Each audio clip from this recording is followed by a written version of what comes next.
March for Gaza আন্দোলন করে আসলে কি হবে, এই ব্যাপারটা নিয়ে চলো একটু আলোচনা করা যাক। আমরা যারা বাংলাদেশের মানুষ আছি এবং বিশ্বের অনেক জায়গায় মার্চ ফর গাজা নামে একটি আন্দোলন করা হয়েছে।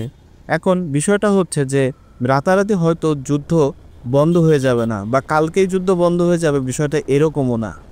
সরাসরি যুদ্ধ থামবে না, কিন্তু বিশ্ব চিন্তাধারায় চাপ তৈরি করবে। বাস্তবতা হলো পশ্চিমারা কিংবা ইসরায়েলের যুদ্ধনীতির উপর সরাসরি প্রভাব পড়বে না শুধু এই মিছিল করলেই, কিন্তু আন্তর্জাতিক চাপ তৈরি হয় যখন লাখো মানুষ সড়কে নামে, মিডিয়ার ট্রেন্ড তৈরি হয়, বিশ্ব নেতারা বিবৃতি দিতে বাধ্য হয়। কিছু উদাহরণ দিব যেগুলো পরে দিচ্ছে। প্যালেস্তানিদের মনোবল বাড়বে।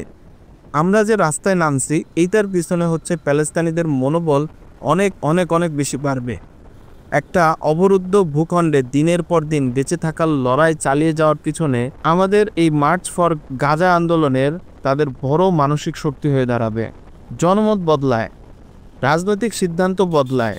অনেক দেশে সরকারগুলো জনগণের ভোটের উপর নির্ভরশীল। যখন জনগণ যুদ্ধ বা দমন নীতির বিরুদ্ধে দাঁড়ায় তখন সরকারকেও পলিসি বদলাতে হয়।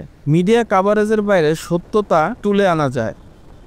মূলধারার মিডিয়া অনেক সময় ফিলিস্তিনিদের কষ্ট, গণহত্যা, মানবাধিকার লঙ্ঘনের খবর ঠিকমতো প্রকাশ করে না।